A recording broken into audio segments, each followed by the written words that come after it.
Karibu katika simulizi ya leo ambayo inaitwa Nyakati za Mashaka kati ya uhai na mauti.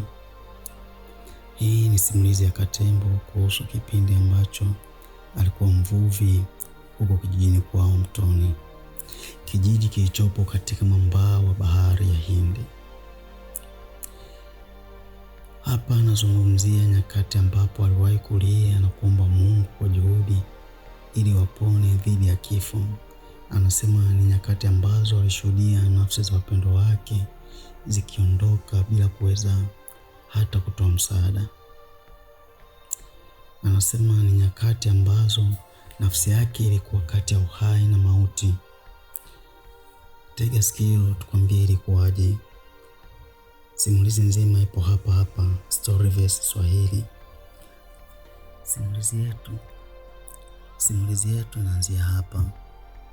Katembo anasema siku moja usiku ulikuwa mzito kama blanketi jeusi lililotanda juu ya bahari. Anasema saa ilikuwa 6 kamili usiku ambapo mimi, Katembo, Juma, Kinge na Jadu tulipoondoka katika fukwe za kijiji chetu cha Mtoni tukiwa 4 ndani ya mtumbwi mdogo ambao lengo letu lilikuwa kuvuka umbali mfupi tu kuvua samaki kabla ya alfajiri. Hakuna hata mmoja wetu aliyetambua kuwa huenda jambo hilo lingekuwa hatari kuwahi kutokea maishani mwetu. Takriban dakika 30 tu baada ya kuondoka, upepo ulianza kubadilika. Mawimbi yakaanza kuinuka polepole kama milima midogo inayosogea. Hii si hali ya kawaida, alisema Juma kwa sauti ya chini huku akishika kasia kwa maridadi zaidi. Ghafla ilisikika sauti ya radi kubwa kama ilitaka kupasua anga. Mwanga mkali ulifuata juu ya uso wa bahari iliyokuwa imeanza kujaa mawimbi makubwa yaliyokuwa yakitukaribia kwa kasi. Ndani ya sekunde chache mvua kubwa ilianza kunyesha, ikitupiga usoni kama mawe madogo. Mtumbwi wetu ulianza kuyumba vibaya. Kila wimbi lilipogonga ubavu wake, tulihisi kana kwamba tungetupa majini wakati wowote. Tulijaribu kumwaga maji yote yaliyojaa ndani kwa kutumia ndoo ndogo, lakini yalikuwa yanaingia haraka kuliko tulivyoweza kuyatoa. Takriban saa ya kwanza ilipita kwa hofu tupu. Tulipiga kelele kujaribu kusikilizana, lakini sauti zetu zilimezwa na upepo uliolia kama mnyama mkali. Simu zetu zilikuwa zimejaa maji, hakukuwa na njia ya kuomba msaada. Tukiwa tunapambania uhai wetu, takriban saa la pili, kuna wimbi moja kubwa kuliko yote lilitupiga kwa nguvu. Mtumbwi ulipinduka. Nilijisi kuzamishwa ndani ya maji ya baridi yaliyokuwa meusi kama wino. Kwa sekunde chache sikuweza kupumua. Nilipambana kuelekea juu, nikapumua kwa nguvu. Nilipotokeza juu ya uso wa maji, niligundua kuwa boti yetu ilikuwa imevunjika vipande kutokana na kupigwa na yale mawimbi. Nilimwona Jadu akishikilia kipande cha mbao kilichovunjika. Juma alikuwa mbali kidogo akipiga kelele akiita jina langu. Tuliangaliana, ikabidi tupambane kupiga kasia angalau tusogee kwenye kile kipande cha mbao. Tulikusanyika kwa shida, tukishikilia mabaki ya mtumbwi wetu kama tumaini la mwisho. Tulipokuwa tumetulia, tuligundua kuwa Kinge hakuwa pamoja nasi katika kile kipande cha mtumbwi. Katika kutazama huku na kule, tulimuona kwa mbali akijaribu kupambana na maji ambayo mwisho alichukua uhai wake. Tulishuhudia mwili wake ukizama kwenye maji. Hakuna ambacho tungeweza fanya, maana mawimbi yalikuwa makali kuweza kugelea hadi umbali aliokuwepo. Wote tulikuwa kimya, machozi yakitutoka. Tulishuhudia mmoja wetu akipotea na bado hatukuwa na tumaini kwetu tuliosalia.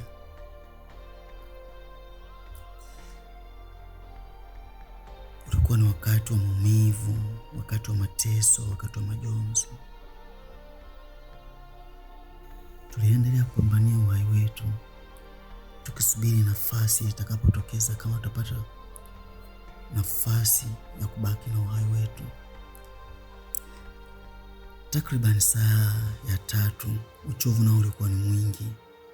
Mvua ilikuwa imepungua, lakini mawimbi bado yalikuwa makubwa. Giza lilikuwa zito, na kila sauti ndogo ilitufanya tudhani kuna kitu kikubwa chini ya maji kinachotuzunguka. Hofu ya kisichojulikana ilikuwa mbaya zaidi kuliko mawimbi yenyewe. Mawimbi yalikuwa na afadhali, lakini hofu ya kitu kilichopo chini ya maji tusichokijua ilikuwa ni kubwa. Inawezekana hakukuwa na kitu, ilikuwa ni wasiwasi wetu tu, lakini hali ilikuwa ni ya kutisha. Ilikuwa ni ya kutisha. Hatukuwa na tumaini kama tunaweza tukaondoka na uhai wetu.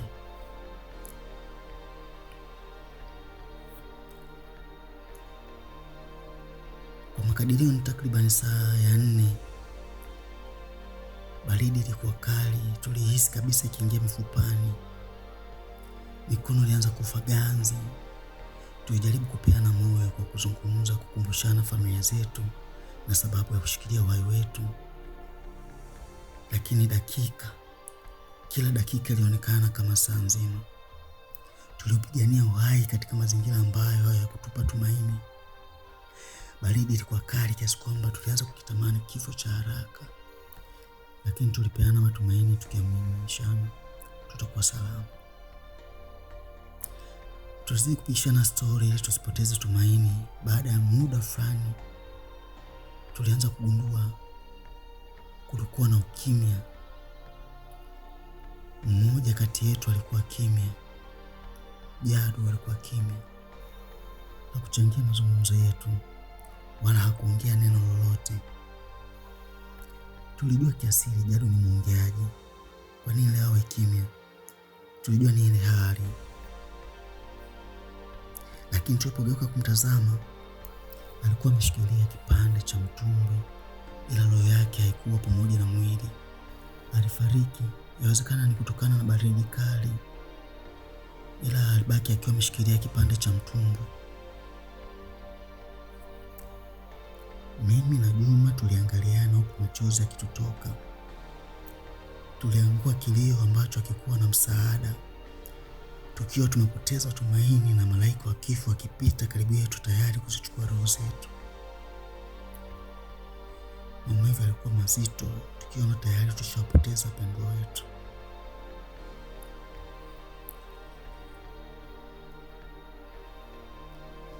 Tuliendelea kujishikilia pale tukiwa hatuna tumaini tena. Kwa makadirio yapata saa ya 5, ambapo sasa tuliona tumaini jipya. Pale ambapo pepo ilianza kutulia polepole, mawimbi yalipungua ukubwa wake, na mbali kidogo tuliona mwangaza hafifu. Tuliwaza huenda ilikuwa taa ya mashua au boti ya wavuvi au mwanga wa kijiji.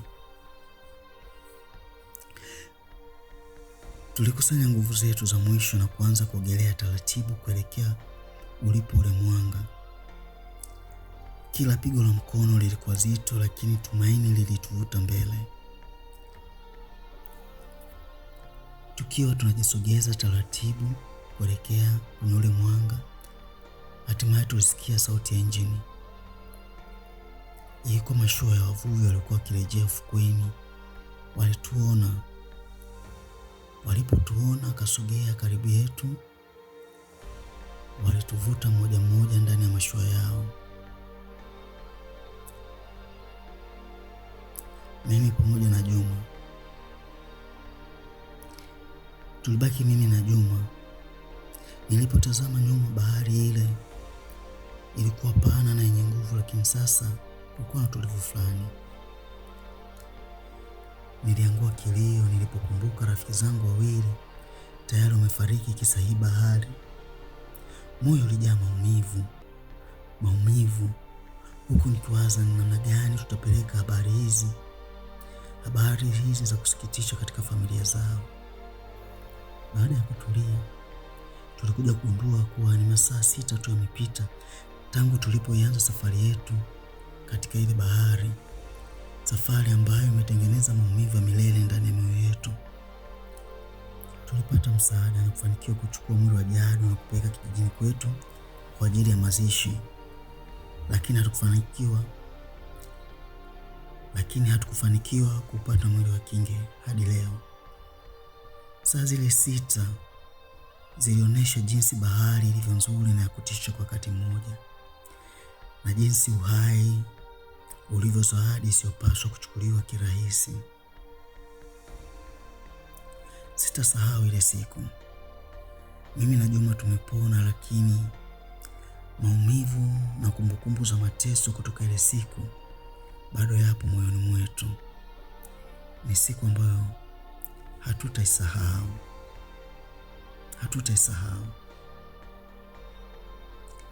Na hii ndio simulizi ya Katembo kuhusiana na nyakati za mashaka kati ya uhai na mauti kupitia hapa Storyverse Swahili.